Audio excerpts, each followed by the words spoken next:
Oh, welcome in, everybody. It's the Craft Beer Republic. Thanks for drinking.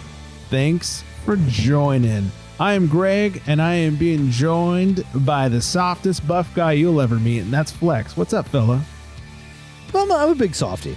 You're like a big teddy bear. Yeah, I think we figured that out. Yeah, that's no surprise. No. I'm proud of it. Yeah. Oh, no. It wasn't a diss or anything. Oh, I didn't take it that way. Yeah. Just letting the people know. Yeah, you're a big old softie, big old teddy bear. Yeah. If I was, Tin Man, I needed a heart. Oh, I think you need some lube, but okay. Damn it, he did need lube. Just trying to say, I got a big heart over here. That's all. You definitely got a big heart on over there. Anyway, you can not a hard on show. Oh, heart. Got it. Heart with the T. Hit that T. You can follow this big teddy bear at FlexMeBeer _ in between. And of course, we are at Craft Beer Republic.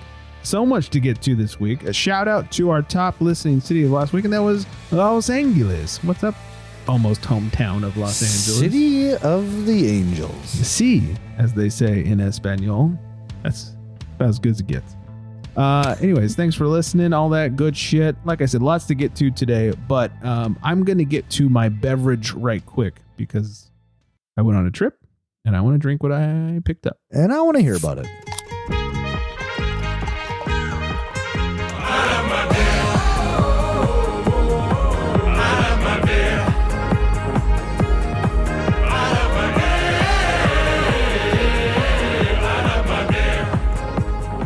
Judging by my beer, I'm sure Flex is going to know where I was, but I am drinking There Does Not Exist Spore.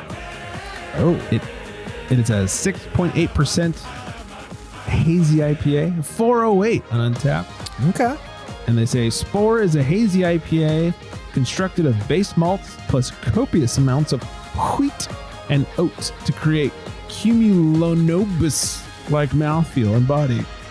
Hopped heavily across the board, including 2 dry hops, with Mosaic, Nelson, and Sabro. Spore's hops are explosive on the palate and in the aroma. Mosaic and Nelson lay down fruity pebbles, nectarine, and guava aromatics layered in with coconut from the Sabro. The final product feels like drinking a tropical drink on an island, but you're probably just chilling on your couch, man. It's a chair, but okay. It's a great glass, by the way. Still drinking out of the fantastic Damn it. sister glass. It's hard to take me seriously, isn't it? I'm trying to avoid looking at the screen. Every time I see myself in the screen drinking out of the glass, I laugh. Not just you. You're not alone. As Michael Jackson would say, you are not alone. Definitely tropical on the schnoz. I'm really picking up the coconut on the schnoz as well. I love that, by the way. Yeah, that Sabro coming in. Yes, I love when the Sabro hits with the coconut. Tongue jobber is not far behind. Extremely soft mouthfeel. Lots of, I'm not getting tons of fruity pebbles. I am getting the nectarine. I am getting the guava. And of course, I'm still getting that and of course, I'm still getting the coconut from the Sabro. This is delicious. We all know how I feel about There Does Not Exist, and especially their hazies. No one's doing it quite like them. Delicious. Which is crazy because they're not huge, right? No, I mean, I don't really find them for distro, even though, as the crow drives, they're about 2 hours from me. Okay. Not terribly far, Wine country, is this? Getting in there, yeah, almost. Okay. They're in San Luis Obispo, slow as we call it. Obviously, I did a little wine tasting. That's why I was able to stop it. There Does Not Exist. It was sort of my you were a good boy. I did wine tasting with the wife, and so she let me stop at There Does Not Exist on the way home. We went up to Paso, saw my sister. You know, my sister got married and is pregnant. I am finding out about this right now. In real time, yes. Did you know you're drinking a glass with her face on it? It's so good. That's got to be like a senior picture, right? Yeah, it seems it looks very yearbookish. Oh, that's awesome. Yeah, it's great. I wish you could see the inside of the glass, because like the pictures even it's better on the clearer. inside, right? Yeah, because it's frosted on the outside. So like the more beer I drink, the more like evil eyes I'm getting from my sister. I know that I get it. My wife got me a glass like that for like a Father's Day with pictures of the kids, Mm-hmm. and you just see it so much more clearly on the inside. Yeah, it's a little creepy. Doesn't make sense. Yeah, No, it's weird. It's creepy, and I feel like I'm being judged as I drink more beer. But yeah, we went up to Paso. You knew I was married, Greg. You know I'm pregnant, Greg. To who? What? But yeah, we went up to Paso, did some wine tasting, saw the family up there, and then on the way home, stuff that there does not exist. Good shit. Love me some TD&E. I always tell you my strategy when I walk into there does not exist. It's I look at the can list to see what's and I look at the tap list. I'm like, if it's in cans and it's in tap, I get it on tap. Try it. I don't know why I'm trying it anymore because it's gonna be delicious, but you know it's gonna be good. Yeah, and it always is. So, but I like your mindset there. That is wonderful. Yeah, it's a smart way to go, I think. Especially with a small brewery, you know, and they're not guaranteed to can everything. Right, and they only had like 5 different beers in cans at the time, so I had to choose wisely. Yeah, I'm sure they're all good anyway. Yeah, I've not had a bad beer from them. That's for sure. So, speaking of beers and bad beers or good beers, I don't know. I was talking with Boris, who was on the show a couple months ago and is now the head brewer of Pedals and Pints. Pedals and Pints. So I know the other day, we were talking about, the other day, I don't know, a couple weeks ago. We're talking about Firestone's Flyjack, which was their low-cal, low-carb session IPA. Okay. I think it was somewhere around 4.5%, but it was hazy and it was surprisingly tasty. And I was like, I miss Flyjack. Like they shouldn't have called it an IPA. They should call it a pale ale because that's how it drank. It drank like a pale. And it was just a solid low-carb, low-cal offering. You could drink it all day, not feel too shitty about yourself and all this. And we were kind of looking up like what ingredients they use and trying to figure it out because some of them were secret. So we involved ChatGPT into some of it, but we're trying to find out how they made it and how they made it lower in all those stats, but still made it flavorful. And we came to some conclusions. But a couple days ago, Dogfish Head announced that they're releasing 30-minute light IPA. It's going to be 4% and 95 calories. Huh. So I'm looking forward to it. The world needs more of these like all day football Sunday beers. I'm getting to the point where I can't disagree with you. The heavy beers be hitting me lately, and takes me a while to drink them. Yeah. Feel a little bloaty afterwards. Yeah. I had a triple 2 nights ago, I think it was. And I think it took me about 1 hour, 40 minutes just to sip down the triple. And after the one beer, I was already feeling it. Yeah. Man, as we get closer to 40, the more that stuff hits us. Yeah, I'm not looking forward to the future, you know? No. The future is bleak. It's a rough one. Yeah, I'm excited for this. What did they say? Dogfish Head says, satisfying hop character, just 95 calories. That can't be possible. Oh, but it is. After years of research and development and tweaking the recipe to incorporate continual hopping, 30-minute light IPA is officially here. This true indie craft beer has all the character of a world-class IPA, but only 95 calories, 3.6 grams of carbs, 1 gram of protein, and 0 grams of fat per 12-ounce serving. I'm all for it. I'm excited. So, Boris, now it's your turn. Pedals and Pints needs a low-cal, low-carb IPA. Say, if a craft brewery could figure that out, that would be fun. Like, make it that tasty. Yeah, that'd be wonderful. Yeah, so I'm hoping this trend comes back. I really liked it. In fact, one of the years way back on the old show when we used to do our March Madness bracket, one year we did a healthy, in quotes, healthy beer bracket. Where it was all these low cal, low carb IPAs. There was enough to fill out an entire bracket, which I think was like 8 beers. And then within a couple years, like by the time COVID hit, they were like, bye-bye, no more of this. So now that we're talking about that, I was trying to think, I had a really good one once, and it was Phase 3. They made, they had a flagship hazy called Pixel Density. And this one was called Pixel Light. Makes sense. It was like 4.5 ABV, and it poured exactly like a fucking hazy. but it had a touch watered down flavor of said beer. Yeah. And for 4.5%, like there's not much more you could ask for. Yeah, that's kind of how the Flyjack was. The Firestone was like it tastes like maybe they added just a smidge of water to a hazy IPA, which obviously that's not how they made it, but it's just a slightly watered down IPA, hazy IPA. But if they would have called it a pale ale, because I mean at 4.5%, why wouldn't you call it a pale ale? Right. I think it would have sold Which makes better. me wonder why they market it as like a session IPA. If there's like a technicality in the brewing process or something. Maybe someone smarter than us would know this answer, but it was not bad at all. Like I enjoyed I brought it to a Super Bowl party once and I just hammered through those, and you keep drinking, you don't get fucked up, you don't feel bloated afterwards. It was the best. Right. Bring it back. It's like the same stats as a seltzer, but it actually tastes decent. Lakefront Brewery here used to have a session IPA. It was called Extended Play. And I remember finding it. We went up to Minneapolis actually or St. Paul for a wedding up in Minnesota. Hey. And had a liquor store right across the street from the hotel.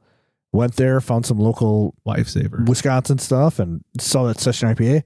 Man, what a hotel drinking beer that is. Yeah. Just like a nice 4% tasty IPA. And oh boy. Nothing wrong with that.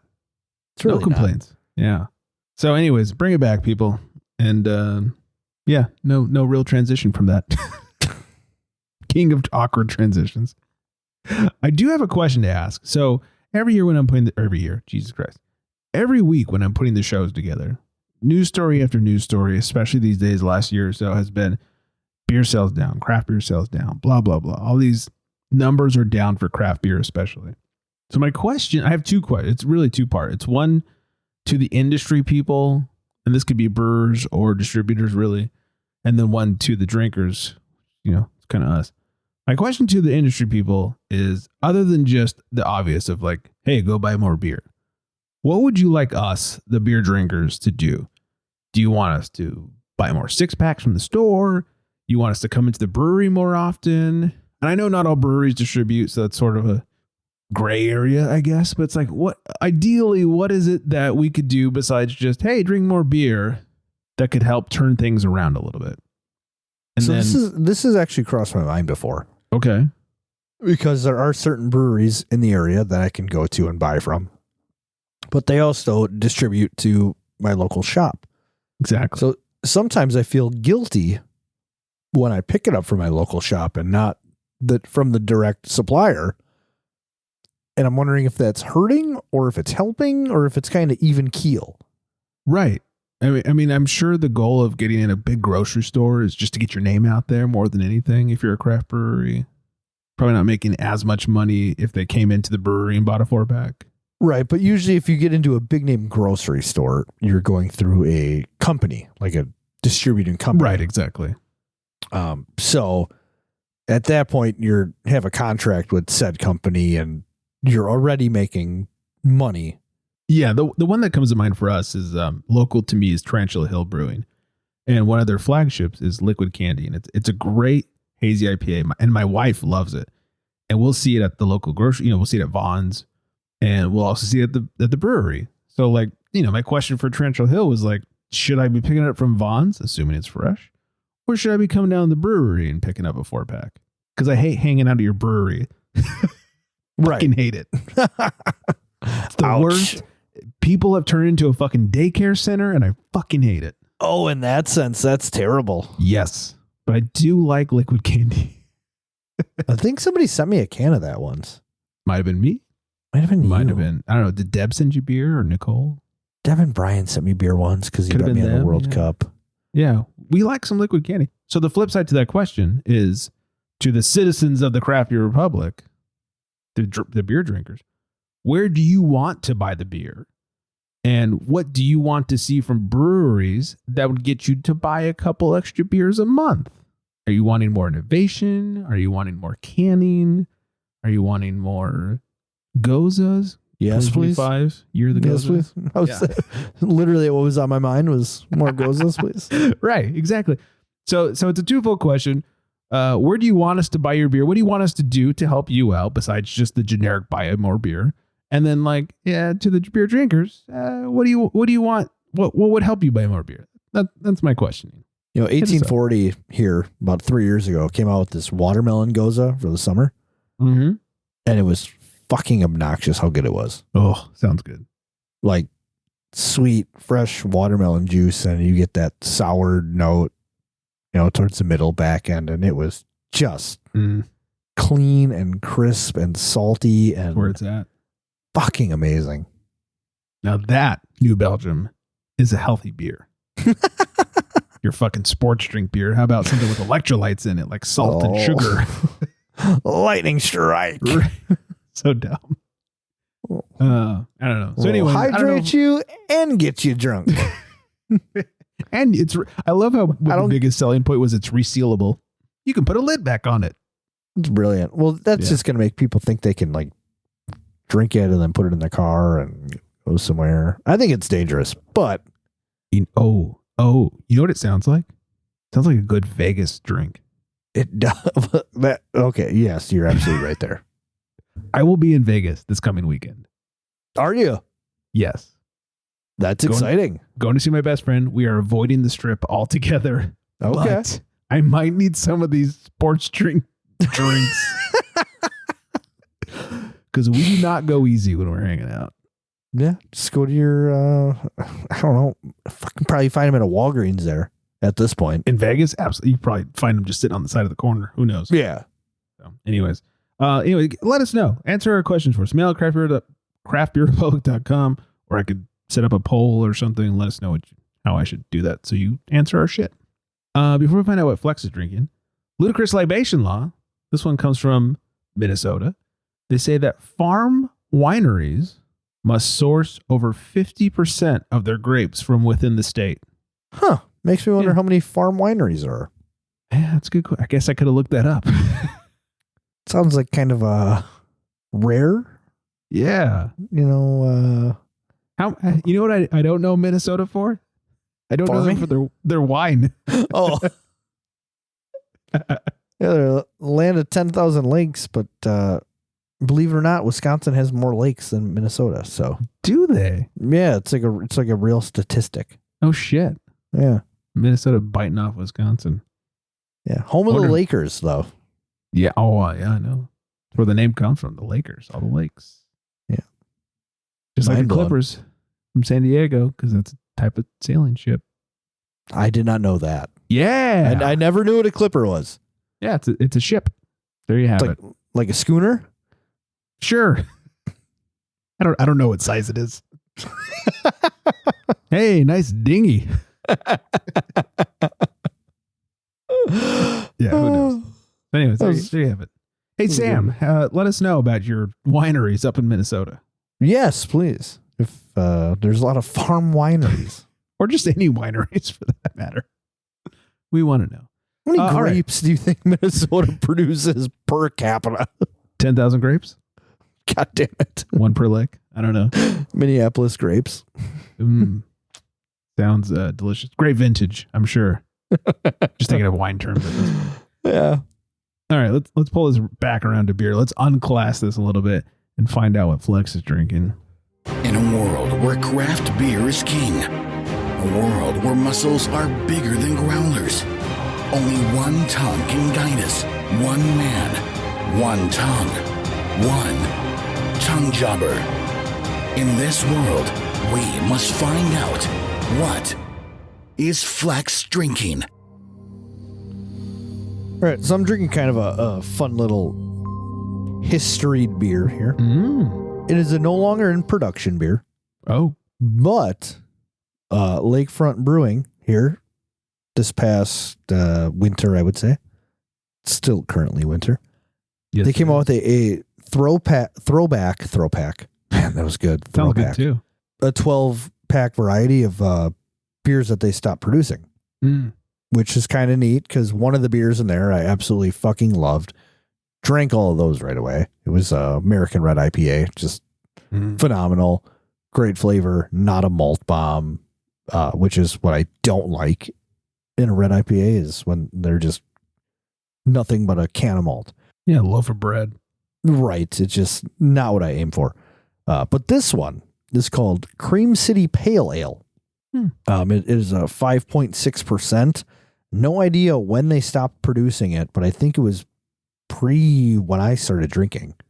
Oh, it's been a bit. Yeah, so let's say pre 2009. Like it's been gone for a while.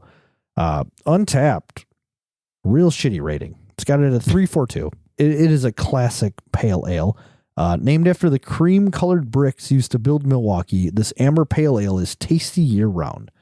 Pours a light amber with frothy, stable white head. The light citrus grapefruit nose comes from American hop varieties, while caramel malts lend a backbone to their crisp, balanced bitterness. Finishes smooth with mild hop flavor. So the color on this, super caramely, super classic pale ale.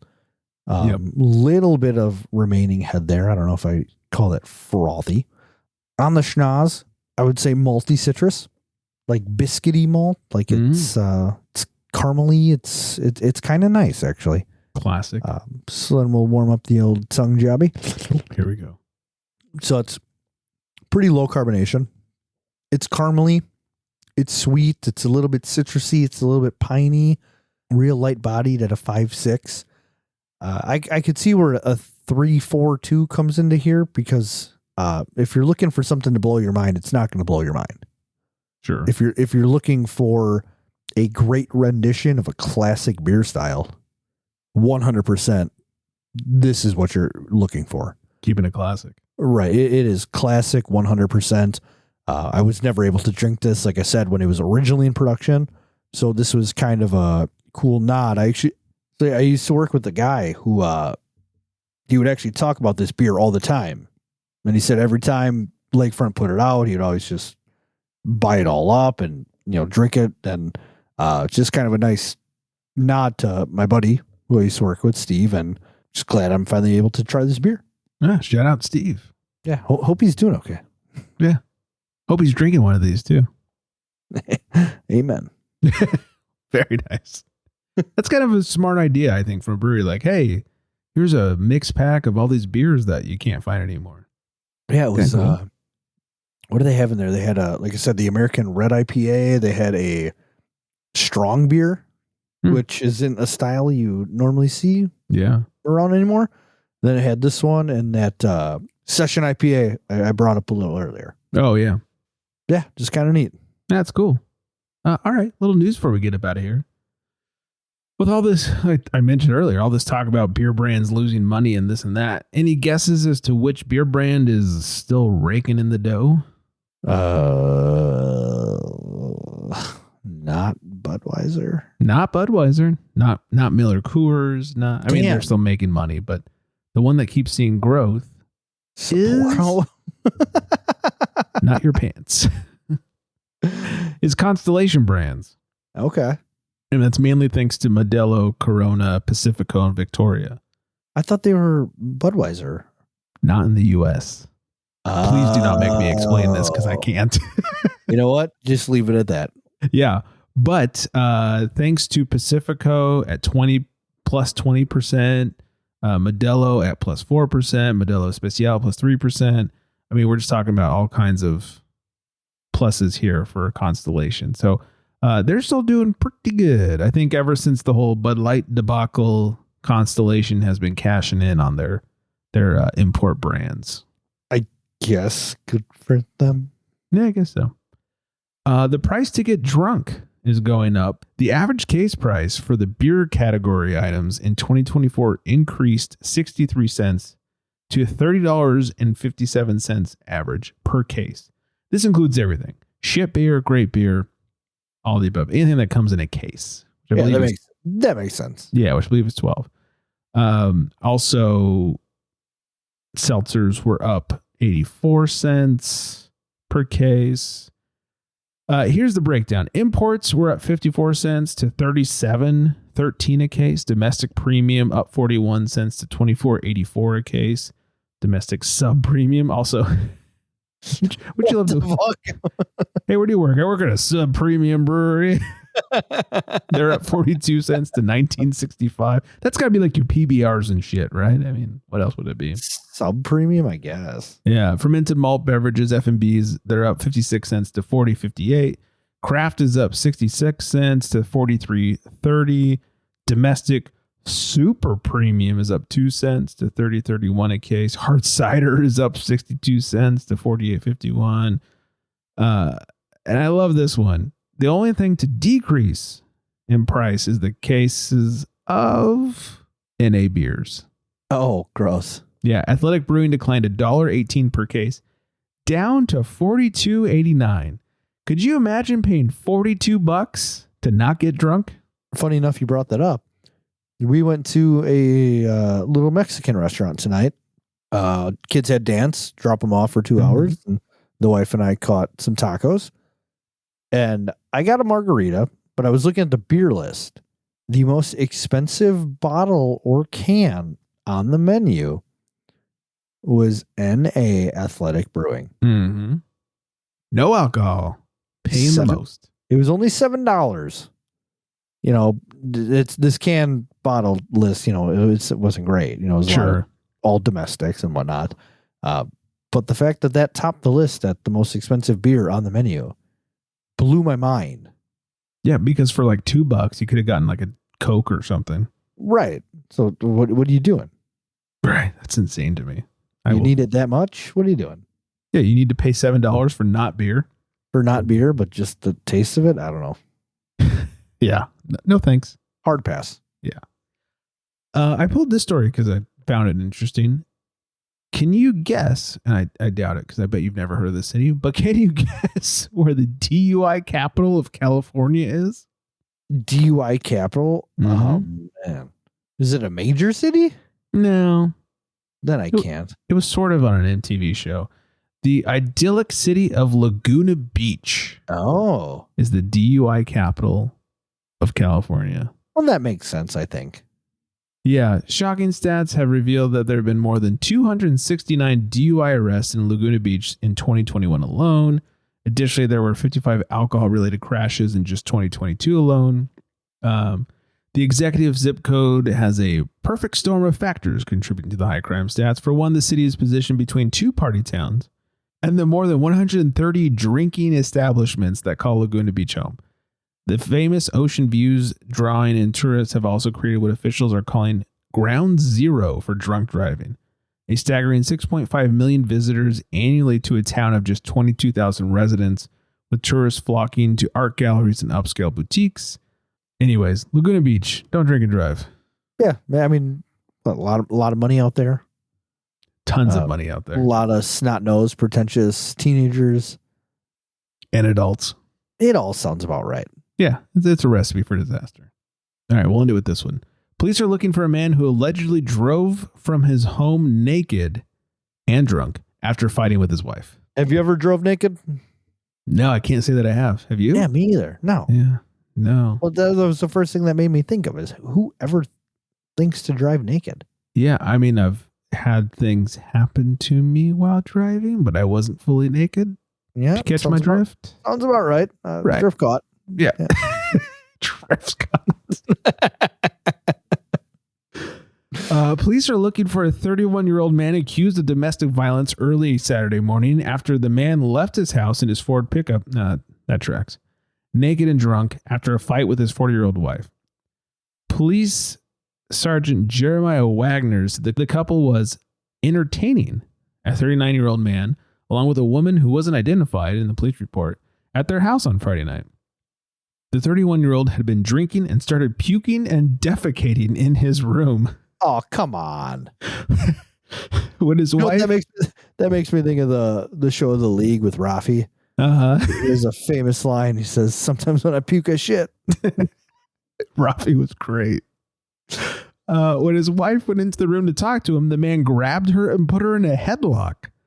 The 39-year-old man came into the room to de-escalate the argument, and the 31-year-old punched two 55-inch flat-screen TVs along with a fish tank and threw a PlayStation. The 39-year-old put the 31-year-old in a bear hug to try to calm him down, but the 31-year-old escaped. I've people down before. Bear hug is not on the list. No, I think it only is going to make things worse. That's going to escalate the situation. Yeah, quite a bit.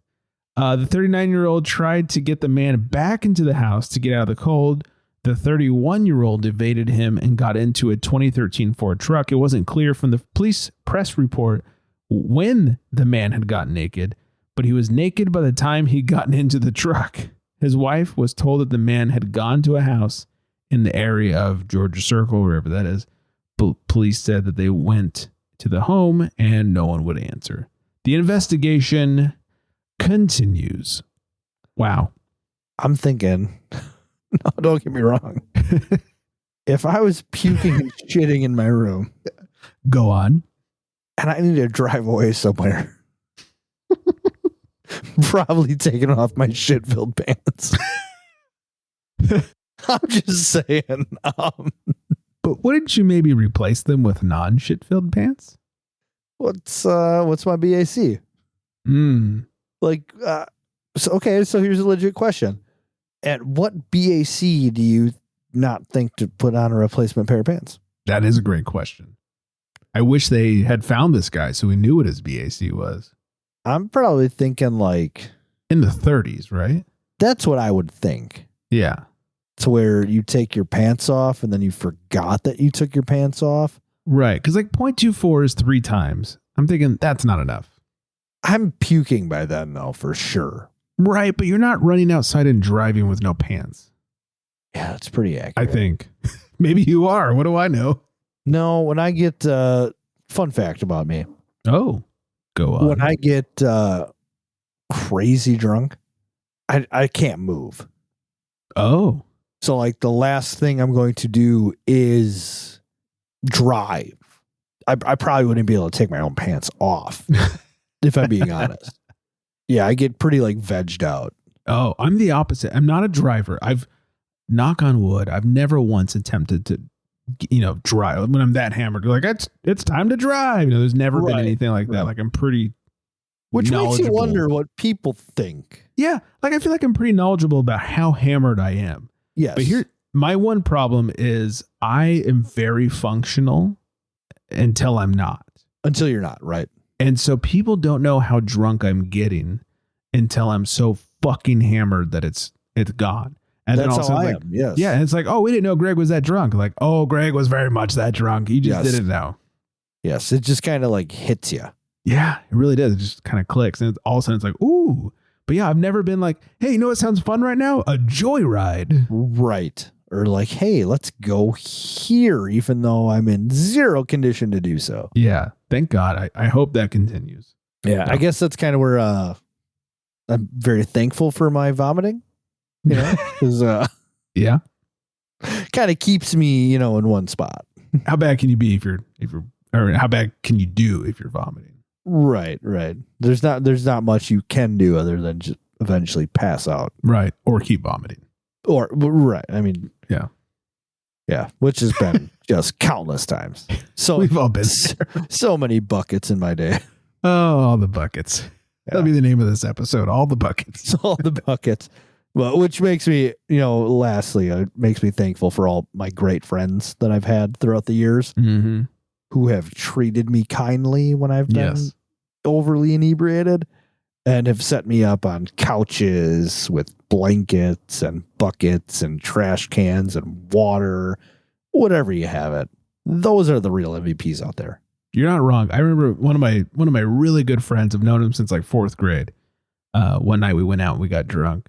And he was the, put this in quotes, he was the designated driver that night. He was the one sober enough to, drive by Braille. We were young, dumb, and drunk. Anyways, we get to my house and I was, hey, thanks, man. As soon as I stepped out of the totally unexpected, didn't feel it coming. The moment I stepped out of the car, like all over the grass.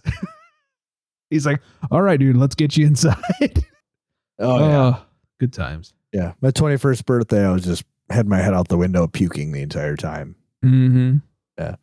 That's always all fun. while screaming, this is the best night ever. Next day, probably less great. I'm telling you, I have the best friends. Not had, I have the best friends. Yeah. Miss you, Frank. You gotta Frank moved away. He didn't die. The way I said Misty made it sound like he's dead or something. Come back, Frank. Come back. Anyways. All right. I think that's enough out of us. We're going to hit some music and say hi to Vanessa. Hey, Vanessa. Hey, Vanessa. And hi to my sister. Thanks for letting me use your cup. Do you think she knew she got married and that she's pregnant? I don't know. But if she's listening, she just figured it out. Wow. Hope it's not too late. That's so meta. Damn. Good luck figuring that one out. Anyways, follow us on the socials at Craft Beer Folk and, of course, at FlexMeBeer _ in between. Mail at craftbeerrepublic.com and 805-53-BEER. It's 2337. I think that's everything. I hope everyone out there is staying very well hydrated. And on that note, good night, everybody.